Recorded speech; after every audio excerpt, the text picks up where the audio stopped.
Hello everyone. सो दोस्तों हम पढ़ रहे हैं आपका बंटी उपन्यास। मनु भंडारी का ये उपन्यास है। ठीक है, इसमें हमने 2 लेक्चर इसके कवर कर लिए हैं। जिसमें पहला लेक्चर है उसमें हमने काफ़ी डिटेल के साथ उसे डिस्कस किया है, जैसे कि उसके प्रमुख पात्र, प्रकाशन वर्ष कब हुआ, ठीक है, क्या क्या इसमें कथानक है, क्या इसके इस उपन्यास के कौन कौन से उद्देश्य बनते हैं, तो वो हमने सब कुछ डिस्कस किया है। तो शुरू करते हैं आज के सेशन को। आज का सेशन है हमारा जो आगे कंटिन्यू कर रहे हैं हम इस उपन्यास को लाइन बाय लाइन। ठीक है, तो शुरू करते हैं। यहाँ तक हमने पढ़ लिया था। ठीक है, पैर नचाने की क्या जरूरत है। अब आगे है, अरे यहाँ क्या है बंटी। आगे की लाइन है, अरे यह क्या बंटी, तुम यहाँ क्या कर रहे थे। बंटी के काटो तो खून नहीं, छिपकर बातें सुन रहे थे। चाचा मम्मी की ओर इस तरह देख रहे थे जैसे बंटी नहीं मम्मी चोरी करते हुए पकड़ ली गई। बंटी ने नजरें झुका ली। जरूर जरूर मम्मी भी वैसी सख्त नजरों से उसे देख रही होगी। उसकी हिम्मत नहीं हो रही थी कि आंख उठाकर एक बार देख भी ले। उसकी आंखें ही नहीं, उसका सारा शरीर भी जैसे जहां का तहां जम गया। भीतर से बस एक धिक्कार उठ रही है, पता नहीं अपने लिए, पता नहीं चाचा के लिए। अच्छा है चाचा, मैं तो खुद चाहती हूँ कि यह अब सब कुछ जान ले। आखिर कब तक इससे छिप कर रखा जा सकता है। अब इसके मन में यह बात बहुत घूमने लगी है आजकल। बंटी जैसे उभर आया, मन हुआ दौड़कर मम्मी के गले से लिपट जाए, कह दे चाचा को कि मम्मी तो उसे सब कुछ बताएगी, क्या कर लेंगे आप। हाँ हाँ, बताने जानने को कौन मना करता है, पर ठीक से जाने, मेरा मतलब था। यहाँ छिपकर सुनने की आदत ठीक नहीं है। फिर आवाज को बहुत मुलायम बनाकर बोले, बंटी बेटे जाओ खेलो। अच्छे बच्चे हर समय बड़ों के बीच नहीं बैठते, और बंटी तो बहुत अच्छा, क्लास में इतने अच्छे नंबरों से पास होता है, इतनी बढ़िया ड्राइंग करता है। बंटी ने फिर मम्मी की ओर देखा, शायद वे उसे अपने पास बैठने को ही कह दे। इसके बाद क्या होता है आगे। टीटू के साथ खेलने नहीं जाएगा बंटी, मम्मी ने बहुत धीमे से पूछा। मम्मी का चेहरा ही नहीं, मम्मी की आवाज भी बहुत उदास हो गई लगती है। मैं तो अपने पौधों को पानी दे रहा था मम्मी, रुआंसा सी आवाज में बंटी ने एक बार जैसे अपने यहाँ रहने की सफाई दी। अच्छा पानी देते हो अपने पौधों को, बहुत अच्छे हो, शाबाश। अब खेलने जाओ, अपने टीटी बीटी के साथ खेलो। बंटी ने मन ही मन जीभ चिढ़ाया चाचा को, नाम तो लेना आता नहीं, टीटी हो गया।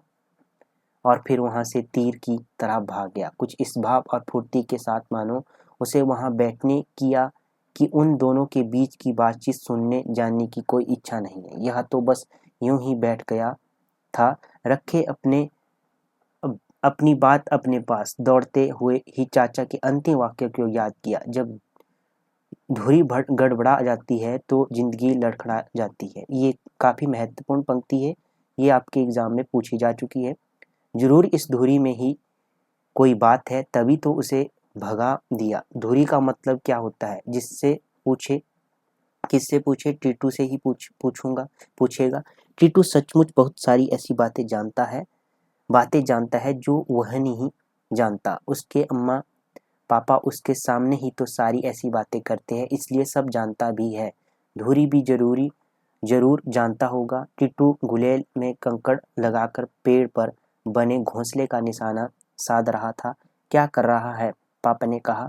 क्या है, पापा ने कहा है मुझे भी तेरे जैसी बंदूक दिलवा देंगे, बस पहले मैं निशाना लगाना सीख जाऊं। निशाना तो गुलेल से भी सीखा जा सकता है, मैं तुझे अपनी बंदूक ही दे दूंगा, सीख लेना। इस समय कुछ अतिरिक्त रूप से उदार हो रहा है बंटी का मन।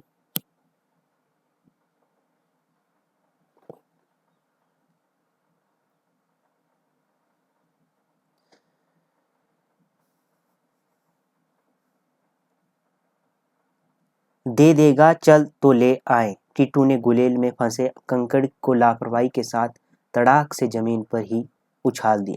अभी नहीं, बकेल चाचा आए हैं मम्मी, और उनमें कोई बात हो रही है जरूरी वाली। अभी बच्चों को उधर नहीं जाना चाहिए। बड़े बुजुर्ग बुजुर्गी अंदाज में बंटी ने कहा। ए टीटू, एक बात बताएगा क्या? धुरी का क्या मतलब होता है? अरे तू जानता है धुरी? टीटू सोचने लगा, फिर पूछा, पर क्यों? एक बात है, पर तू पहले मतलब बता। कोई बहुत गड़बड़ मतलब होना चाहिए। और बंटी की आंखों के सामने मम्मी का उदास चेहरा घूम गया। लगा जैसे जैसे जो कुछ गड़बड़ है वह यही है, और जैसे भी हो इसका मतलब जानना ही है। शब्द अर्थ की कॉपी लाऊं? शायद उसमें कहीं लिखा हो। फिर एकाएक बोला, बताऊं? याद आ गया। बंटी की आंखें खुशी से चमक उठी। वह एक लाइन है ना यार, सब धन धूरी समान। ठीक है, धुरी का मतलब बता रहे हैं अब। ठीक है टीटी, कौन सी लाइन? मुझे तो नहीं मालूम।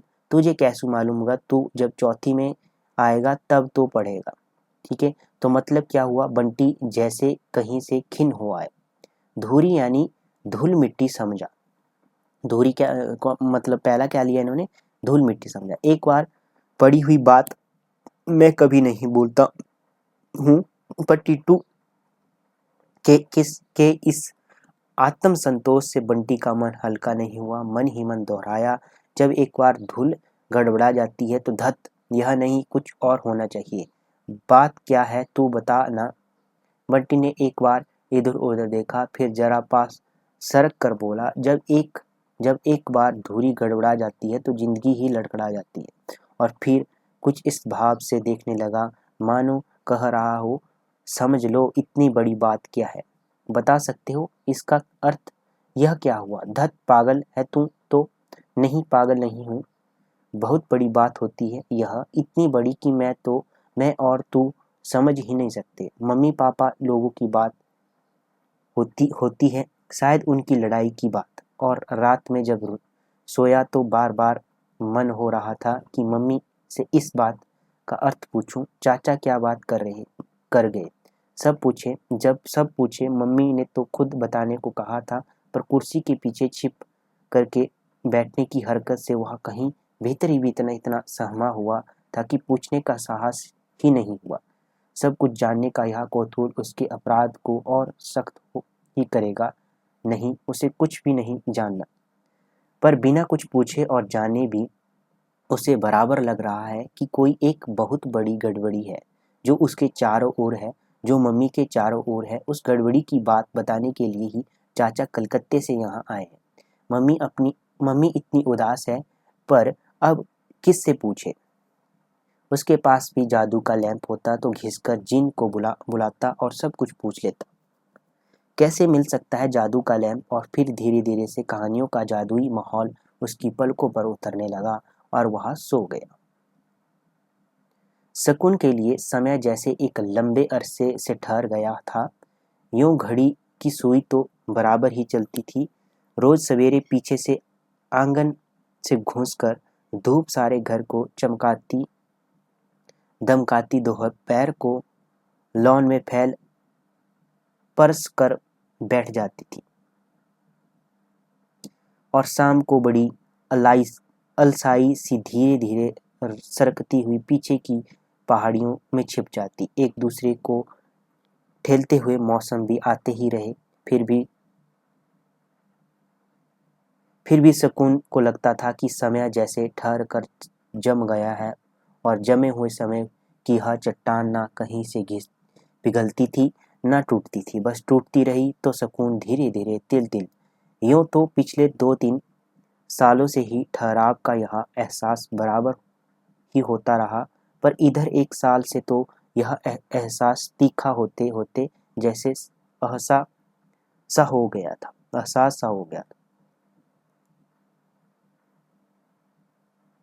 सामने खड़ी लंबी छुट्टियां और गर्मी के बेहद लंबे अलस और उदास दिन। कॉलेज क्या बंद हो जाएंगे? जैसे समय गुजारने का एक अच्छा खासा बहाना खत्म हो जाए, वरना उसके नितांत घटनाहीन जीवन में मात्र कॉलेज जाना भी एक घटना की ही अहमियत रखता है। कॉलेज और कॉलेज के साथ जुड़ी अनेक समस्याओं की आड़ में वह कम से कम किसी में व्यस्त रहने का संतोष तो पा लेती है, वरना उसकी अपनी जिंदगी में कुछ भी तो ऐसा नहीं है जो क्षण भर को भी उत्तेजना पैदा कर सके। बंटी यदि सिर के बल खड़ा हो गया तो उसी को लेकर वह उत्तेजित या महसूस करती रहती है। यदि उसने ठीक से खाना नहीं खाया या कि वह किसी बात पर जिद रो दिया या कि उसने कोई ऐसी बात पूछ ली जो इस उम्र के बच्चे को नहीं पूछनी चाहिए, तो वह उत्तेजित होने की स्थिति तक परेशान हो जाया करती है। हालांकि भीतर ही भीतर वह भी कहीं जानती है कि इनमें से कोई भी बात उसे सही अर्थों में उत्तेजित करके नहीं थकाती, वरना सही अर्थों में उत्तेजित होने के प्रयत्न में ही वह थक जाती है। केवल थक ही नहीं जाती, एक प्रकार से टूट जाती है। पर कल वकील चाचा ने उसके सामने जो प्रस्ताव रखा, आज जिसके लिए वे फिर आने वाले हैं, उसने उसे भीतर से जैसे पूरी तरह झकझोर दिया है। हालांकि वह समझ नहीं पा रही है कि आखिर कल की बात में ऐसा नया क्या था जिसे लेकर वह इतनी परेशान या विचलित हो रही है। एक बहुत बहुत पुरानी समाप्त प्राय सी कहानी की पुनरावृत्ति ही तो है। फिर भी कुछ है कि सारी बात को वह बहुत सहज ढंग से नहीं ले पा रही है। लग रहा है जैसे उसे पूरी तरह मथ दिया गया है। वकील चाचा जब भी आते हैं एक बार वह पूरी तरह मथ जाती है। बाहर से तो तब भी कुछ घटित नहीं होता, एक पत्ता तक नहीं हिलता, पर मन के भीतर ही भीतर उसे जाने कितनी आंधी तूफानों को झेलना पड़ता है। उसने झेले है। अजय के किसी के साथ संबंध बढ़ने की सूचना और फिर उसके साथ सेटल हो जाने की सूचना ने उसे कितना तिलमिला दिया था। अकेले रहने के बावजूद तब एक बार फिर नए सिरे से अकेलेपन का भाव जागा था, बहुत तीखा और कटु होकर। अपमान की भावना ने उस दंश को बहुत ज्यादा बढ़ा दिया था। और कोई 1 साल से फिर ऊपर हुआ। चाचा ने ही आकर कहा, क्या बताइए, कुछ समझ में नहीं आता। बंटी को लेकर उसके मन में एक कचोट है, और यही कचोट कभी कभी तो वह ऊपर से नीचे तक क्रूर संतोष में भर गई थी। न चाहते हुए भी आशा की एक हल्की सी किरण मन में कौंधी थी। कौन जाने बंटी। चाचा ने बंटी के लिए खिलौने दिए तो जाने क्यों लगता था कि ये मात्र बंटी के लिए ही नहीं है, बंटी को माध्यम बनाकर उस तक भी कुछ भेजा गया है। उसके बाद अजय स्वयं आया था, हमेशा की तरह अलग ही रहा और अब केवल बंटी को बुलाया। उससे तो मुलाकात तक नहीं की, फिर भी शकुन को लगता रहा कि ना मिलकर भी अजय जैसे कहीं फिर से उससे जुड़ गया है। उस दिन अजय के पास से लौटने पर वह बड़ी देर तक बंटी को दुलारती पुचकारती रही थी, मानो बंटी वहां से अकेला नहीं लौटा हो, अपने साथ अजय को भी ले आया हो।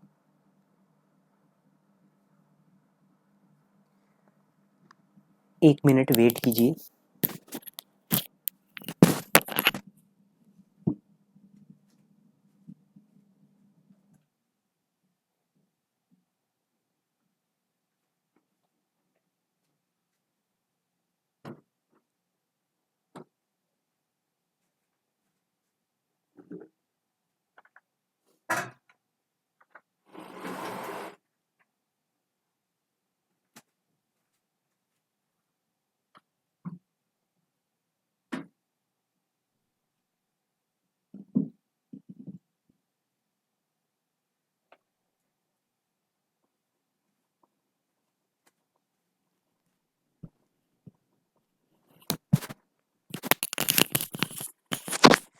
पर धीरे धीरे वह कचोट भी शायद समाप्त हो गई।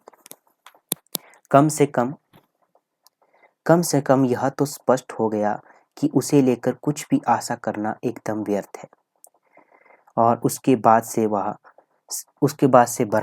बराबर यह लगता रहा कि अब सब कुछ समाप्त हो गया है, अंतिम और निर्णयात्मक रूप से। और तब से समय उसके लिए जम गया था, शीला की तरह।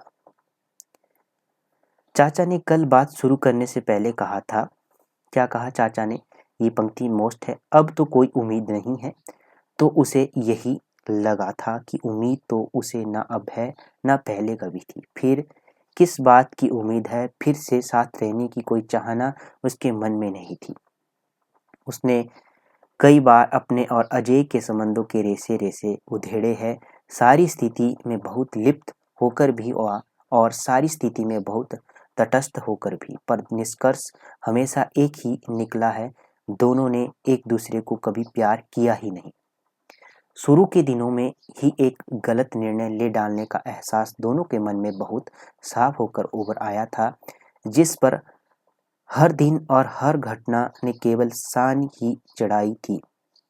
समझौते का प्रयत्न भी दोनों की एक अंडरस्टैंडिंग पैदा करने की इच्छा से नहीं होता था, वरन एक दूसरे को पराजित करके अपने अनुकूल बना लेने की आकांक्षा से। तर्कों और बहसों में दिन बीतते थे, ठंडी लाशों की तरह लेटे लेटे दूसरे को दुखी, बेचैन और छटपटाते हुए देखने की आकांक्षा में रातें भीतर ही भीतर चलने वाली एक अजीब सी लड़ाई थी। वह थी जिसमें दम साध कर दोनों ने हर दिन प्रतीक्षा की थी कि कब सामने वाले की सांस उखड़ जाती है और वह घुटने टेक देता है, जिसके लिए वह बड़ी उदारता और क्षमाशीलता के साथ उसके सारे गुनाह माफ करके उसे स्वीकार कर ले।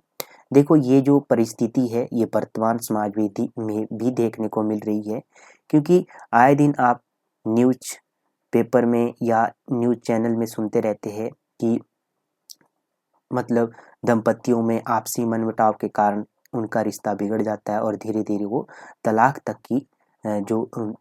तक की प्रक्रिया तक पहुंच पाता है। तो ये एक प्रक्रिया सदियों से चलती आ रही है, परंतु वर्तमान में ये प्रक्रिया ज़्यादा बढ़ रही है। ठीक है, तो इसके ऊपर भी ये उपन्यास काफ़ी आपको एक प्रमाण देता है, क्योंकि ये चीज़ें मनु भंडारी ने उस समय लिखती थी। ठीक है, तो ये आज भी समाज में पनप रही है। तो यहाँ से जो आपका HPSC Haryana public service commission का जो प्री और मेंस का एग्ज़ाम है, तो यहाँ से एक क्वेश्चन बन सकता है। ठीक है, वर्तमान स्थिति को देखते हुए ऐसा क्वेश्चन बनाया जा सकता है, तो ये भी आपने ध्यान में रखना है।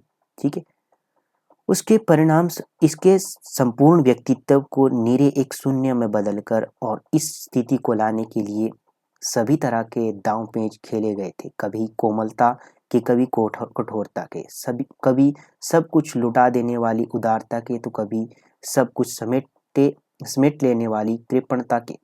प्रेम के नाटक भी हुए थे और तन मन को डुबो देने वाले विभोर क्षणों के अभिनय भी। पता नहीं उन क्षणों में कभी भावुकता, आवेग या उत्तेजना रही भी हो, पर शायद उन दोनों के ही दयालु मनों ने कभी उन्हें उस रूप में ग्रहण ही नहीं किया। दोनों ही एक दूसरे की हर बात, हर व्यवहार और हर अदा को एक नया दाव समझने को मजबूर थे। इस मजबूरी ने दोनों के बीच की दूरी को इतना बढ़ाया कि फिर बंटी भी उस खाई को पाटने के लिए सेतु नहीं बना। साथ रहने की यंत्रणा भी बड़ी विकट थी और अलगाव का त्रास भी। काफी महत्वपूर्ण लाइन है ये, इसको नोट कर लेना आपने। साथ रहने की यंत्रणा भी बड़ी विकट थी और अलगाव का त्रास भी। अलग रहकर भी वह एक ठंडा युद्ध कुछ समय तक जारी ही नहीं रहा, बल्कि अनजाने ही अपनी जीत का संभावनाओं को एक नया संबल मिल गया था कि अलग रहकर ही शायद यही तरीके से महसूस होगा कि सामने वाले को खोकर क्या कुछ अमूल्य खो दिया है। और वकील चाचा की हर खबर, हर बात इन संभावनाओं को बनाती बिगाड़ती रही। सामने वाले को पराजित करने के लिए जैसे सायास और संदिग्ध जीवन उसे जीना पड़ा, उसने उसे खुद ही पराजित कर दिया। सामने वाला व्यक्ति तो पता नहीं कब परिदृश्य से हट भी गया और वह आज तक उसी मुद्रा में, उसी स्थिति में खड़ी है, सांस रोके, दम सीधे साधे, घुटी घुटी और कृत्रिम। 7 वर्षों में विभागाध्यक्ष से प्रिंसिपल हो जाने के लिए कितने वर्ष? 7 वर्षों। ठीक है, ये भी आपने ध्यान में रखना है। जाने के पीछे भी कहीं अपने को बढ़ाने से ज़्यादा अजय को गिराने की आकांक्षा ही थी। वह स्वयं कभी अपना लक्ष्य रही नहीं, एक अदृश्य अनजान सी चुनौती थी जिसे उसने हर समय अपने सामने हवा में लटकता हुआ महसूस किया था, और जैसे उसका मुकाबला करते करते उसे जूझते जूझते ही वह आगे बढ़ती चली गई थी। पर इतने पर भी जब सामने वाला नहीं टूटा तो उसकी सारी प्रगति उसके अपने लिए ही जैसे निरर्थक हो उठी थी। कल पहली बार मन में आया था कि यदि वह अपनी दृष्टि अजय की जगह अपने ही ऊपर रखती तो शायद इतनी मानसिक यातना तो नहीं भोगती। तब उसका हर बढ़ता हुआ कदम, उसकी हर उपलब्धि उसे कुछ पाने का एहसास तो कराती है, पर अब नहीं, अब और नहीं। बीच में मेज पर दस्तखत किए हुए कागज एक गिलास के नीचे दबे हुए फड़फड़ा रहे थे। मेज के इस ओर शकुन बैठी और दूसरी ओर वकील चाचा। कितने दिनों के बाद उसने अजय के हस्ताक्षर देखे थे और देखकर एक अजीब सी अनुभूति हुई थी, पर चाहकर भी वह उसे नाम नहीं दे पाई। एक अध्याय था जिसे समाप्त होना था और वह हो गया। ये पंक्ति भी काफी महत्वपूर्ण है। ठीक है। 10 वर्ष का यह विवाहित जीवन एक अंधेरी सुरंग से चलते चले जाने की अनुभूति से भिन्न न था। कितने वर्ष का? 10 वर्ष का विवाहित जीवन। आज जैसे एकाएक वह उसके अंतिम छोर पर आ गई है, पर आ पहुंचने का संतोष भी तो नहीं है, ढकेल दिए जाने की विवश कटोच भर है। पर कैसा है यह छोर? ना प्रकाश, ना खुलापन, ना मुक्ति का एहसास। लगता है जैसे इस सुरंग ने उसे एक दूसरी सुरंग के मुहाने पर छोड़ दिया है। मुहाना मतलब नदी का जो क्षेत्र होता है, ठीक है, वहां होता है मुहाना। उद्गम तो जहां से निकलती है, मुहाना जहां पर समुद्र में प्रवेश करती है, छोड़ दिया है। फिर एक और यात्रा, वैसा ही अंधकार है, वैसा ही अकेलापन। ये पंक्ति काफी महत्वपूर्ण बन जाती है। ठीक है, इसे भी नोट करना है। उसके अपने ही मन में जाने कितने कितने प्रश्न तैर रहे हैं। क्या खुद उसे अजय का संबंध भारी नहीं पड़ने लगा था? क्या वह खुद भी उससे मुक्त होना नहीं चाहती थी? तो फिर कैसा है यह दंश? क्या वह आज तक अजय से कुछ अपेक्षा रखती आई है? नहीं, अजय से कुछ ना पा सकने का दंश यह नहीं है, बल्कि दंश शायद इस बात का है कि किसी और ने अजय से वह सब कुछ क्यों पाया जो उसका प्राप्य था, या कि इस बात का था कि वह सब कुछ तोड़ ताड़ कर निकलती और अजय उसके लिए दुखी होता, छटपटाता।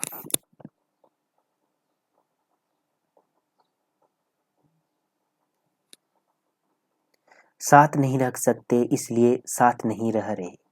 स्थिति तब भी वैसी रहती थी, पर फिर भी कितना कुछ बदल गया होता यदि अजय के साथ मीरा ना होती, बल्कि उसके साथ, उसके अपने साथ कोई होता। सच पूछा जाए तो अजय के साथ ना रह पाने का दंश नहीं है, वह वरन अजय को हरा ना पाने की चुभन है। यह जो उसे उठते बैठते सालती रहती है। ठीक है। इन फरफराते पन्नों ने उसके और वकील चाचा के बीच अनजाने ही शायद बहुत बड़ी खाई खोद दी। तभी तो चाचा अस्वाभाविक रूप से चुप हो आए हैं, वरना इतनी देर तक चुप रहना चाचा के लिए संभव नहीं।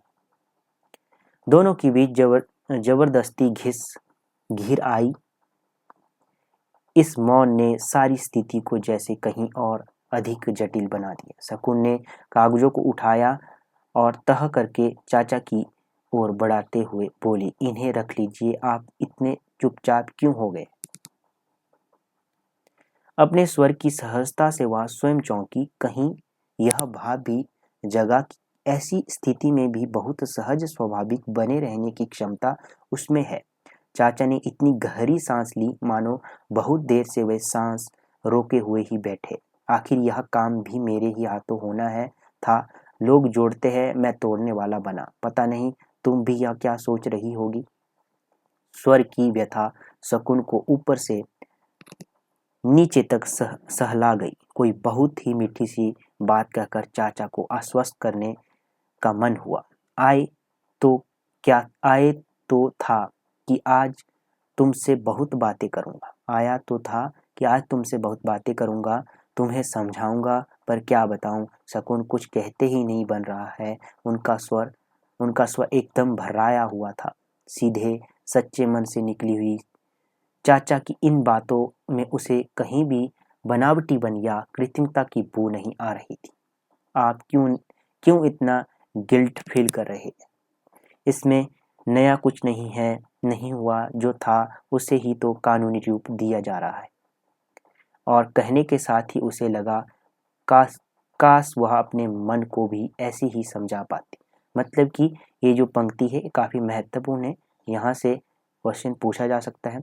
दोनों के बीच फिर मौन घिर आया। वे दोनों और आसपास का सारा माहौल कुछ अजीब तरह से स्तब्ध था। केवल पास में पलंग पर सोया बंटी रह रह कर हाथ पैर चिल्लाता या करवट ले लेता है। और फिर एकाएक चाचा ने बात शुरू कर दी, बिना किसी भूमिका के। शायद शकुन की बात ने, उसके स्वर ने उन्हें आश्वस्त कर दिया था, या कि उस संकोच को तोड़ दिया था जिसके नीचे दबे दबे वह कुछ बोल नहीं पा रहे थे। हो सकता है तुम्हें मेरी कल की बात का बुरा लगा हो। रात में भी मैं इसी बात पर सोचता रहा, पर बंटी को तुम्हें हॉस्टल भेज ही देना चाहिए। चाचा फिर अपने फॉर्म में आ गए थे, पर शकुन का मन सशंकित हो आया। शकुन जानती है कि हॉस्टल का आग्रह चाचा के अपने मन की उपज नहीं है। वे उसे कलकत्ते से ढोकर लाए हैं। यह एक आदेश है जो सुझाव की खोल में लपेट कर उसके पास भेजा गया, इसलिए वह बहुत कटु हो आई। 7 साल में मैं अकेली ही तो बंटी को पार रही है। कितने साल से? वो 7 साल से बंटी को अकेले ही पार रही हूँ। उसका हित अहित मैं दूसरों से ज्यादा जानती हूँ। तुम मुझे दूसरों में गिनने लगी हो। कब से? यह सही है कि मैं अजय का मित्रा हूँ, कलकत्ते रहता हूँ, पर तुम्हारे लिए मेरे मन में कम स्नेह नहीं है। पक्षपात की शिकायत भी करना चाहोगी तो एक बात तक तुम्हें ढूंढे नहीं मिलेगी। शकुन एक क्षण को भीतर ही भीतर कहीं लज्जित हो गए। नहीं, मेरा यह मतलब नहीं है, आप गलत समझ गए। मैं तो खैर छोड़ो, शकुन को अब सुनना है, बोलने नहीं देंगे। तुम यह मत सोचो कि केवल अजय ही ऐसा चाहता है। मुझे खुद ऐसा लगता है कि बंटी को तुम्हें एकदम हॉस्टल भेज देना चाहिए। It is a must. शकुन चुप। तुम भी जानती हो मैं बहुत साफ और दो टूक बात कहने वाला आदमी हूँ। जरा सोचो, स्कूल के अलावा बंटी सारे दिन तुम्हारे साथ रहता है। तुम्हारी उस फूफी के साथ तुम्हारे यहाँ अधिकतर महिलाएं ही आती होगी, यानी इसकी क्या कंपनी है। बहुत हुआ पड़ोस के 1-2 बच्चों के साथ खेल लिया, पर एक 8-9 साल के ग्रोइंग बच्चे के लिए यह तो कोई बात नहीं हुई। कितने साल का? 8-9 साल का। He should grow like a boy, like a man. शकुन चुपचाप चाचा का मुंह ताकती रही और जानने की कोशिश करती रही कि इसमें से कितनी बातें चाचा की अपनी हैं और कितनी वे केवल उस तक पहुंचा रहे हैं।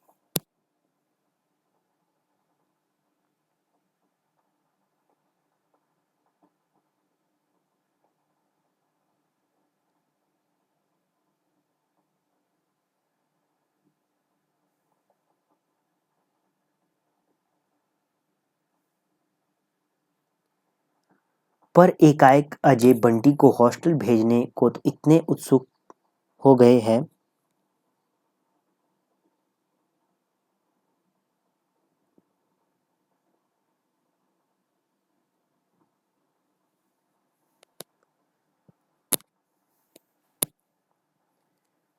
उसे सारी बात में एक अजीब सी गंध आने लगी। पहले अजय ने अपने को काटा, अब क्या बंटी को भी शकुन से काटना चाहते हैं? जाने कैसी कड़वाहट सी उसके तन बदन में घुलने लगी है। बोलो, मैं गलत कह रहा हूँ? कल मैं देख रहा था कि किस कदर वह अभी भी तुमसे चिपका चिपका रहता है। यह सब बहुत नॉर्मल नहीं है। अपनी उम्र के बच्चों का साथ उसके लिए बहुत ज़रूरी है और वह तो उसे इस घर में मिल नहीं सकता। थोड़ी देर पहले चाचा के चेहरे पर जो उदासी थी, गिल्ट का जो बोझ था, वह सब पता नहीं कब वह गया। पर शकुन के मन की टूटन रोम रोम को सालता वह दंश तो अभी भी जैसे का तैसा बना हुआ है। ऊपर से वे सारी बातें, वकील चाचा को क्या एक बार भी इस बात का ख्याल नहीं आ रहा है कि कितना सह सकती है आखिर शकुन। अच्छा बताओ बंटी, जिस तरह चप्पल रहा है, तुम उससे तुम उससे संतुष्ट हो? और जैसे पहली बार उसका उत्तर सुनने के लिए वे चुप हुए।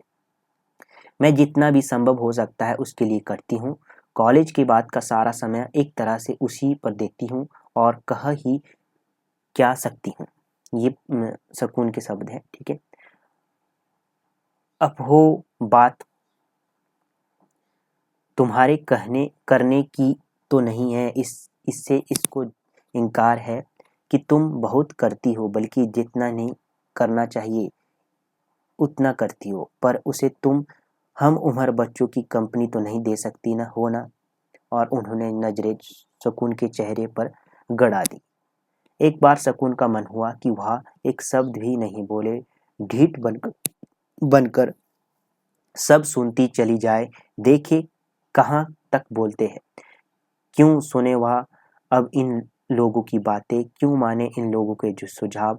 अपने और बंटी के बारे में वह पूरी तरह स्वतंत्र है, कुछ भी सोचने के लिए, कुछ भी करने के लिए। बोलो, बंटी को हॉस्टल भेजने की बात तो आपने कह दी, पर कभी यह भी सोचा है कि उसे हॉस्टल भेजकर मैं कितनी अकेली हो जाऊंगी? और उसका स्वर जैसे एकाएक ही बिखर गया। वह कहीं से भी अपनी दुर्बलता नहीं दिखाना चाहती थी, पर जाने कैसे गला भींच सा गया। चाचा की नजरों की चुभन और भी तीखी हो गई। शकुन को लगा जैसे बात कहने के पहले या तो वे अपनी बात का वजन तोल रहे हैं या शकुन के समय सहने का सामर्थ्य वह भीतर ही भीतर कहीं से बेचैन होने लगी। साथ ही मन में एक आक्रोश भी घुलने लगा। बंटी उसके अधिकार की सीमा है जिसमें वह किसी को नहीं आने देगी। अपने चेहरे पर नजरें टिकाए चाचा उसे बड़े धाक लगे। एक क्षण को इच्छा हुई ऊपर से ओढ़ी हुई इस सद्भावना के रेसे रेसे बिखेर दे और वात्सल्य में छिपी उस मक्कारी को उधाड़ कर रख दे। कौन सा दांव अब चलेंगे? वह अपने को पूरी तरह तैयार करने लगी। मुझे डर है शकुन, कहीं तुम अपना अकेलापन खत्म करने के चक्कर में बंटी का भविष्य ही ना खत्म कर दो। तुम्हारा इस अतिरिक्त स्नेह से उसे बौना ही ना छोड़ दे। तुम्हारा यह अतिरिक्त स्नेह उसे बौना ही ना छोड़ दे, ठीक है। ये बौना किसका प्रतीक है? मतलब वो पूरा अपने मतलब अपने हम उम्र के बच्चों के साथ घुल मिल नहीं सकता, ठीक है, क्योंकि उसको आदत नहीं रहेगी। शकुन ऊपर से नीचे तक तिलमिला गई, पर फिर भी उससे एक शब्द तक नहीं कहा गया। चाचा धीरे धीरे और संभल कर बोल रहे थे। शायद शकुन के चेहरे की प्रतिक्रिया भी उन्होंने समझ ली थी और स्थिति की नाजुकता भी। इसके बाद क्या होता है, चीज़ों का सही तरीके से लेना सीखो शकुन। मैं जानता हूँ कि तुम्हें इस बात में तरह तरह की गंध आ रही होगी। जिस स्थिति में तुम हो उसमें वह बहुत स्वाभाविक भी है। जब आदमी एक जगह धोखा खाता है तो उसे लगता है सब जगह धोखा ही धोखा है, पर ऐसा होता नहीं है। ये पंक्ति काफ़ी महत्वपूर्ण है। ये वर्तमान संदर्भ को देखकर भी काफ़ी महत्वपूर्ण पंक्ति बन जाती है, तो मोस्ट है ये, ठीक है। शकुन चुपचाप पैर के नाखून से धरती को कुरेदती रही, मतलब खोदती रही। उसे कुछ नहीं कहना बस वह करेगी वही जो उसे ठीक लगेगा। बात बंटी के हित की है और सच पूछो तो बंटी से भी ज़्यादा तुम्हारे हित की है।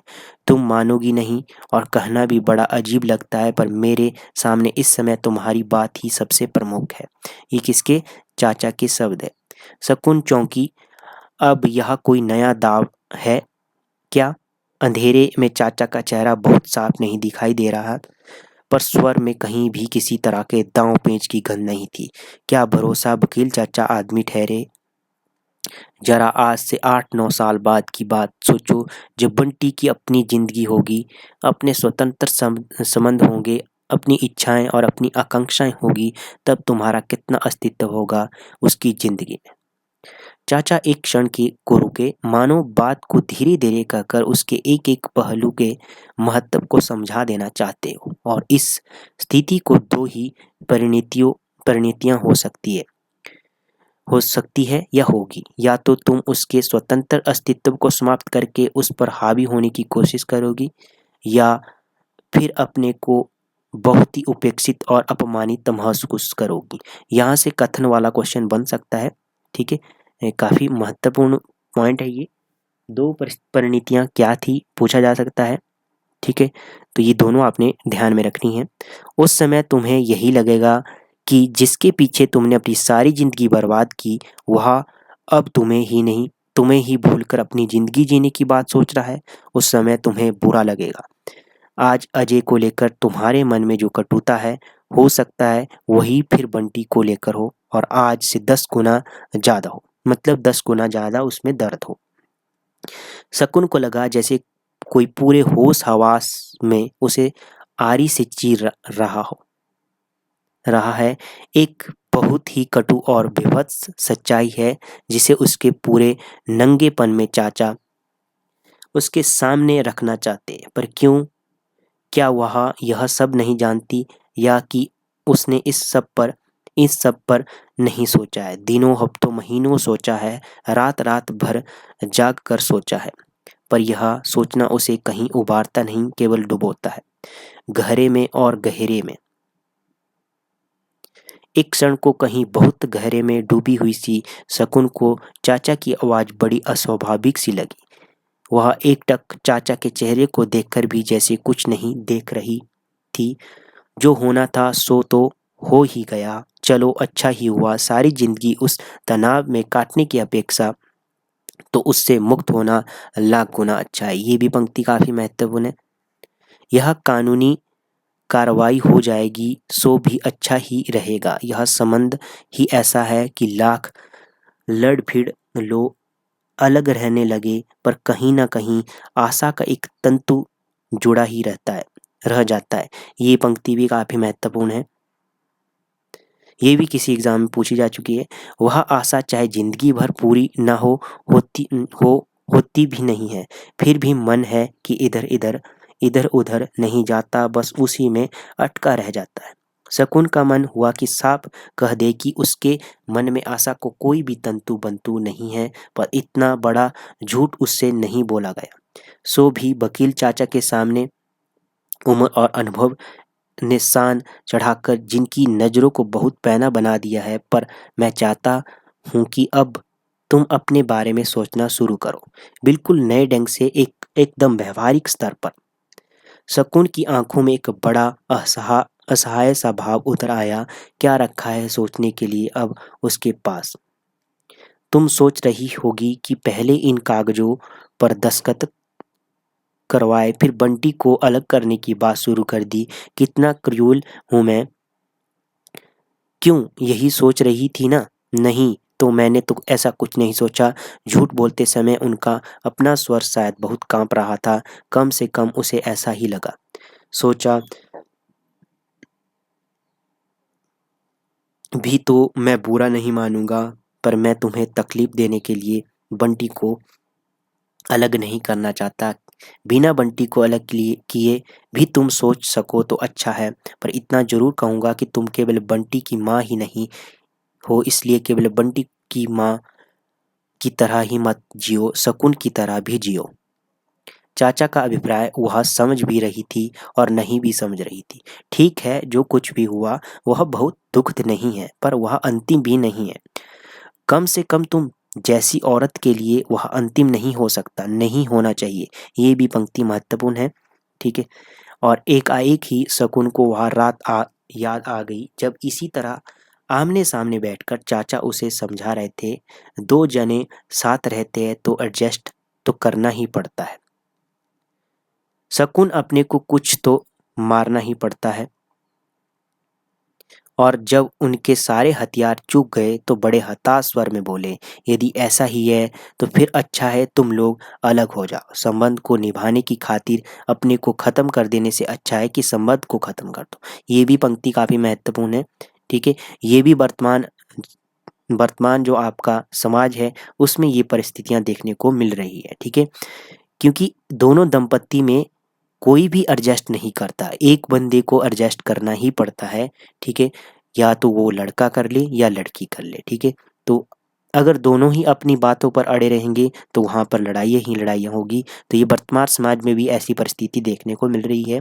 तो यहाँ से एक पंक्ति काफ़ी महत्वपूर्ण है, संबंध को निभाने की खातिर अपने को ख़त्म कर देने से अच्छा है कि संबंध को ही ख़त्म कर दो। ये काफ़ी महत्वपूर्ण पंक्ति है, ठीक है। विवाह के बाद से ही उसके जीवन के हर महत्वपूर्ण मोड़ के साथ चाचा किसी न किसी रूप में से जुड़े ही हुए हैं। अब फिर किस महत्वपूर्ण दिशा की ओर संकेत कर रहे हैं ये। अगर अजय अपनी ज़िंदगी की नई शुरुआत कर सकता है तो तुम क्यों नहीं कर सकती? क्यों अपने को इतना बाँध कर रखती हो? आखिरी प्रिंसिपल होने के नाते यहाँ के भद्र समाज में तुम्हारा उठना बैठना होगा ही। इस दृष्टि से कभी इस बार शकुन एकाएक जैसे चौंकी। क्या चाचा डॉक्टर जोशी की ओर संकेत करे? अब डॉक्टर जोशी आ गए, नया करैक्टर, नया पात्र आ गया।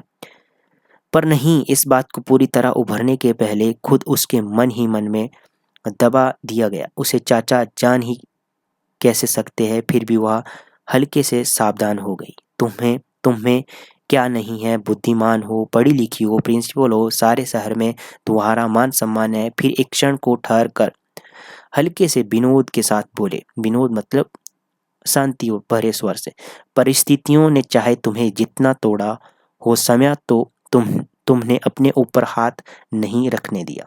समय को तुमने अपने ऊपर हाथ नहीं रखने दिया। Really you seem to be age proof, ठीक है। तो ये काफ़ी महत्वपूर्ण पंक्ति है। और इस वाक्य के साथ ही वातावरण जैसे हल्का हो गया। सारी बात को और अधिक सहज बनाने के लिए उन्होंने फिर कहा, जो कुछ हो गया उसे भूल जाओ। बीती बातों को काटते रहना बूढ़ों का स्वभाव होता है। पर तुम तो पास सोए बंटी ने करवट ली और एकदम पलंग की पट्टी पर आ गया। शकुन झटके से उठी और उसे गिरने से बचाया। इतना लौटता है कि अगल बगल में रुकावट ना हो तो रात में 5-10 बार तो नीचे ही गिरे। फिर धीरे से बीच में करके उसे बड़े स्नेह से थपकने लगी।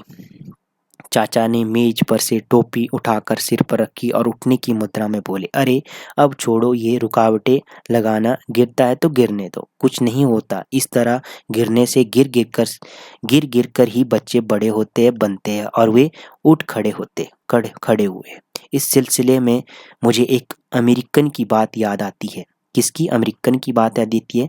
वह कुछ महीनों यहाँ रहा था और देखने सुनने के बाद बोला था कि हिंदुस्तानी लोग बच्चों से प्रेम नहीं करते, उन्हें बच्चों से मोह होता है, अंधा मोह।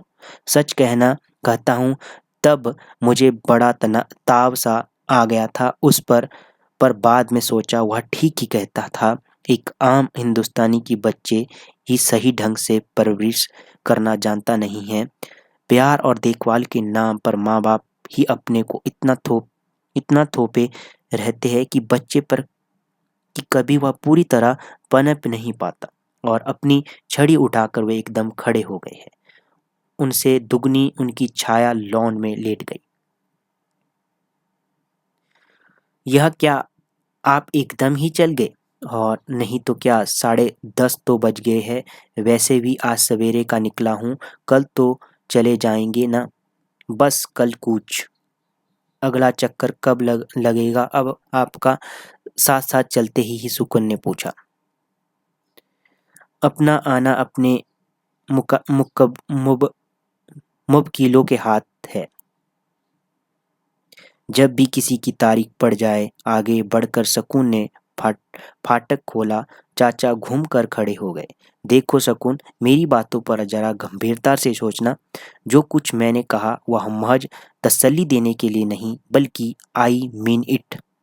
और उन्होंने बड़े स्नेह से शकुन का कंधा थपथपाया और शकुन भीतर तक भीग आई। फिर एक क्षण रुककर बोले, देखो, अब जब भी तारीख पड़ेगी अजय आ जाएगा। बस एक 10 मिनट के लिए कोर्ट जाना होगा। इस किस्से को भी खत्म ही करो, अच्छा।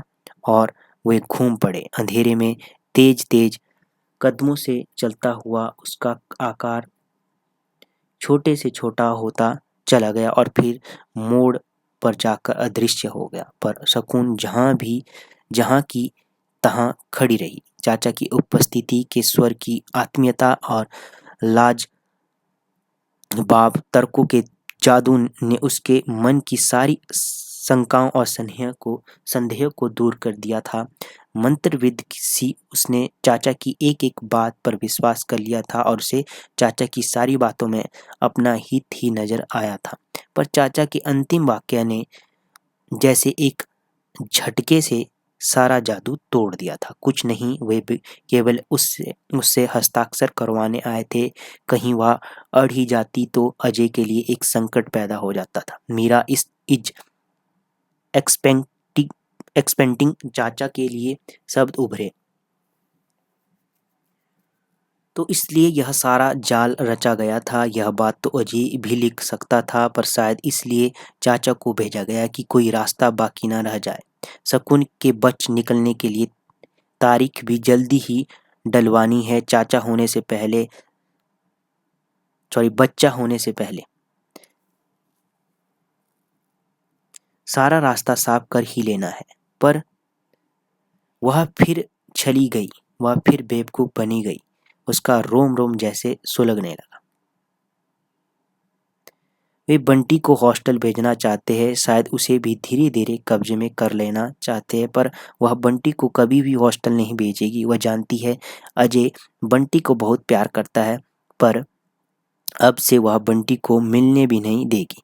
बंटी से ना मिल पाने की वजह से अजय को यातना अजय को जो यातना होगी उसकी कल्पना मात्र से उसे एक क्रूर सा संतोष मिलने लगा। मरे मरे हाथों से शकुन ने गेट बंद किया और किसी तरह अपने को घसीटती हुई पलंग तक लाई। बंटी सोया था, बेखबर और निश्चित। जरूर किसी राजा रानी और परियों के सपनों में खोया होगा। रोज कहानी सुनाता है, पढ़ता है और फिर ऐसे ही सपने देखता है। उसने झुककर उसे एक बार प्यार किया। उसके माथे पर बालों की जो लटें छितरार आई थी उन्हें समेटकर पीछे किया। लगा बंटी का शरीर एकदम ठंडा हो आया है। बाहर ठंड बहुत ज्यादा बढ़ चुकी थी। अपने में ही डूबे डूबे उसे पता नहीं लगा। उसने जल्दी से बंटी को गोद में उठाकर साड़ी का पल्ला उसके चारों ओर लपेट दिया और उसे भीतर ले गई। बहुत ही धीरे धीरे संभाल कर उसने उसे पलंग पर सुला दिया, जैसे कुछ बहुत ही अमूल्य, बहुत ही कीमती हो। और तब एक अजीब सी भावना मन में आई। बंटी केवल उसका बेटा ही नहीं, वह हथियार भी है जिससे वह अजय को टार्चर टॉर्चर कर सकती है या करेगी। और जब वह खुद पलंग पर लेटी तो सबसे पहला चेहरा डॉक्टर जोशी का उभरा। वह चेहरा जो एक समय बार बार उभरने लगा था अपनी अनेक अनेक मुद्राओं के साथ, पर जिसको उसने बरबस ही अपने से परे हटा दिया था। इधर 4-5 महीनों से कोई पता ही नहीं। एक तो शहर का सबसे बड़ा डॉक्टर, फिर शकुन का निहायत ही सर्द और जड़ व्यवहार। आज अचानक फिर से सब कुछ याद हो गया। पिछली सर्दियों में बंटी बीमार हो गया था तो कितनी आत्मीयता और एहतियात से संभाला था उसे। केवल बंटी को ही नहीं, बुखार में के बढ़ते रहे पॉइंट के साथ हौसला खोल खोती और घबराती शकुन को भी संभाला था। बीमारी के कारण ही दोनों का परिचय हुआ। धीरे धीरे कारण हट गया, बस परिणाम बाकी रह गया। वह पति से अलग होकर रहती है। वह शायद सारा शहर जानता है, इसलिए एक बार भी बंटी के पापा के बारे में नहीं पूछा था। हाँ, अपनी पत्नी की मृत्यु का समाचार जरूर दे दिया था और फिर बिना कुछ कहे ही बहुत कुछ कह दिया था। शायद ऐसी बातें कभी शब्दों की मोहताज नहीं रहती। ये पंक्ति भी काफी महत्वपूर्ण है। जब तब बंटी के समाचार जानने या कि ऐसे ही इधर से जा रहा था का सहारा लेकर आते रहे थे। चाय पानी होता था, बातचीत होती थी, पर शकुन उन सारे संकेतों के प्रति उसी उत्साह और ललक के साथ रिएक्ट नहीं कर पाती थी। और फिर शकुन की उदासी के कारण ही सब कुछ समाप्त हो गया। शायद शुरू होने से पहले ही किशोर उम्र वाली भावुकता तो थी नहीं ही कि आदमी खाना सोना तक भूल जाए। बड़े नाम नाम नामामूल नामालूम से ढंग से सब शुरू हुआ था और वैसे ही खत्म भी हो गया। बस एक हल्का सा अक्स उसके मन पर कहीं रह गया था। आज अनजाने ही वकील चाचा उस पर से समय की धूल पोंछ के चेहरा उभरने के साथ ही पहली बात मन में आई, अजय के मुकाबले में जोशी कैसे है। और दूसरी बात आई, मीरा के मुकाबले में कैसे। मीरा को उसने नहीं देखा, बस सुना है उसके बारे में। अनेक काल्पनिक चेहरे भी उभरे हैं मन में। पहले वह उन काल्पनिक चेहरों की तुलना अपने में से किया करती थी। वह तुलना बहुत स्वाभाविक थी, पर जोशी और मीरा के मुकाबले की क्या तुक भला। फिर भी मन है कि बार बार कुछ तौल परख रहा है। उसे याद है पहले भी जब जब उसने जोशी के बारे में कुछ सोचा था, अनजाने और अनचाहे ही हमेशा अजय पाकर उपस्थित हो गया था। केवल अजय ही नहीं, कहीं मीरा भी आकर उपस्थित हो जाती थी। उसे साफ लगता था कि जोशी या किसी का भी चुनाव उसे करना है तो जैसे अपने लिए नहीं करना, अजय को दिखाने के लिए करना है, मीरा की तुलना में करना है। पर जब जब यह भावना उठी, उसने स्वयं अपने को बहुत धिक्कारा। अपनी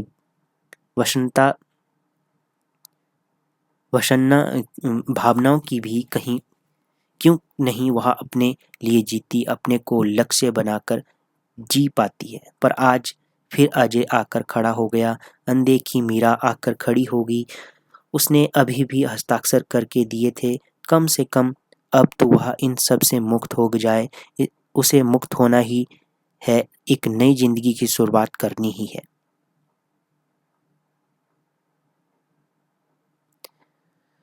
पर फिर मन में कहीं तैर ही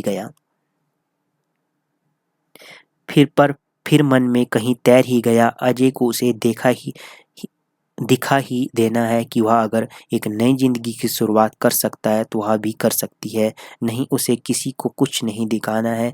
जो कुछ भी करना है अपने लिए करना है। और तब उसने बरबस ही सब चेहरे को परे धकेल दिया। केवल जोशी का चेहरा बड़ी देर तक आंखों के सामने टंगा रहा।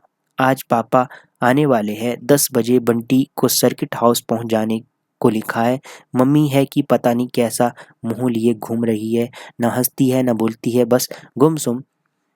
इस बार वकील चाचा के जाने के बाद से मम्मी ऐसी हो गई है। वकील चाचा भी एक ही है, बस खुद तो बोल बोल कर ढेर कर देंगे और मम्मी बेचारी की बोलती बंद कर जाएंगे। पता नहीं क्या हो गया है मम्मी को, उसे देखना शुरू करेंगे तो देखती ही रहेंगी, ऐसे मानो उसके भीतर कुछ ढूंढ रही हो। रात को कहानी भी नहीं सुनाती, ज़्यादा कहो तो कह देती है सो जाओ कल सुनाऊंगी। वह तो सो ही जाता है, पर मम्मी को ऐसा करना चाहिए।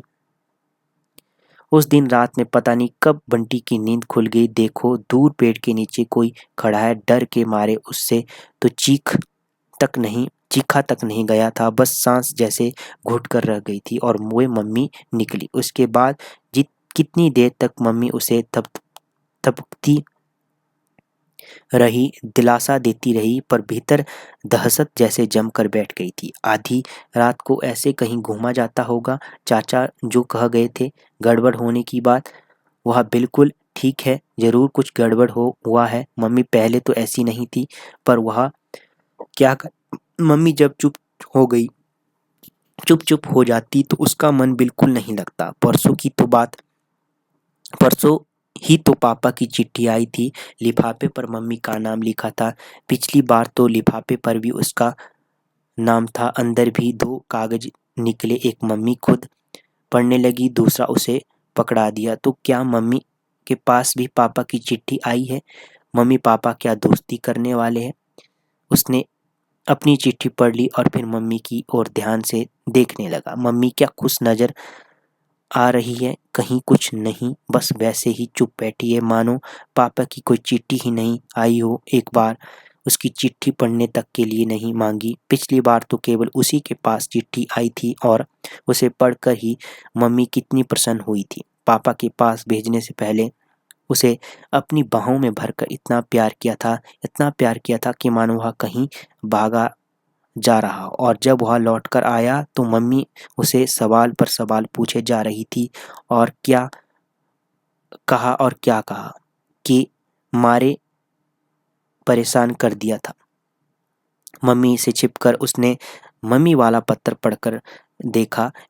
घिसीटी हुई अंग्रेजी की 4-6 लाइन थी। वह कुछ भी समझ नहीं सका। उसका पत्र हिंदी में था और बड़े-बड़े साफ अक्षरों में। परसों रात को जब वह सोया तो बराबर उम्मीद कर रहा था कि मम्मी ज़रूर पहले की तरह प्यार करेगी, कुछ कहेगी, पर उन्होंने कुछ नहीं कहा।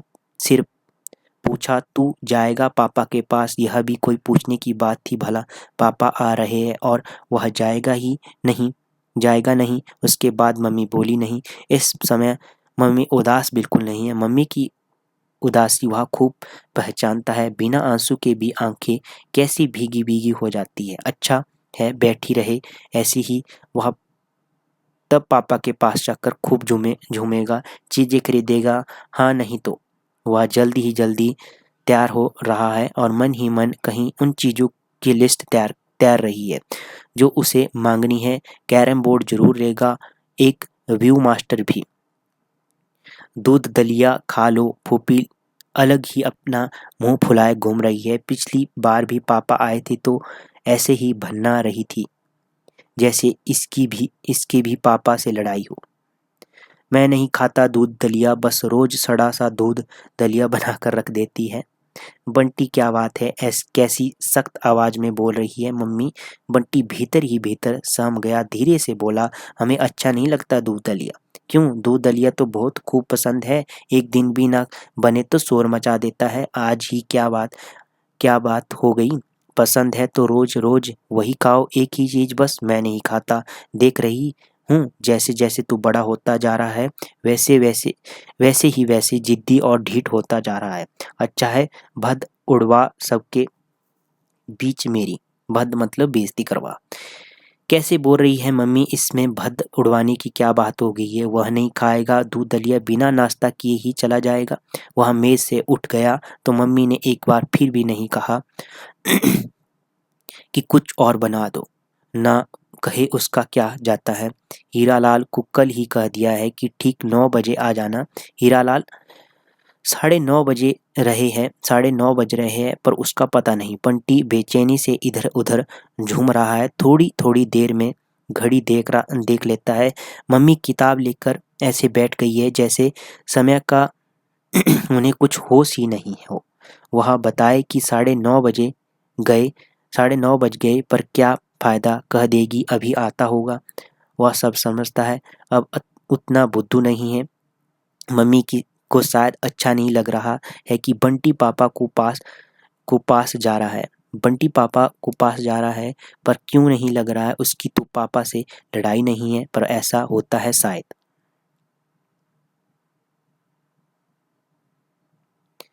एक बार क्लास में भीभू से उसकी लड़ाई हो गई थी, तो उसने अपने सब दोस्तों की भीभू से कट्टी नहीं करवा दी थी।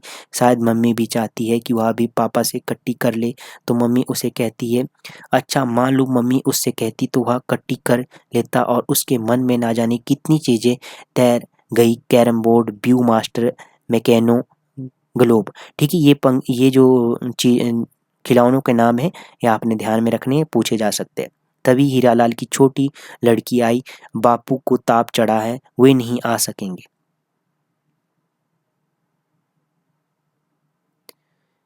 ठीक है, यहीं तक हम पढ़ते हैं इसे।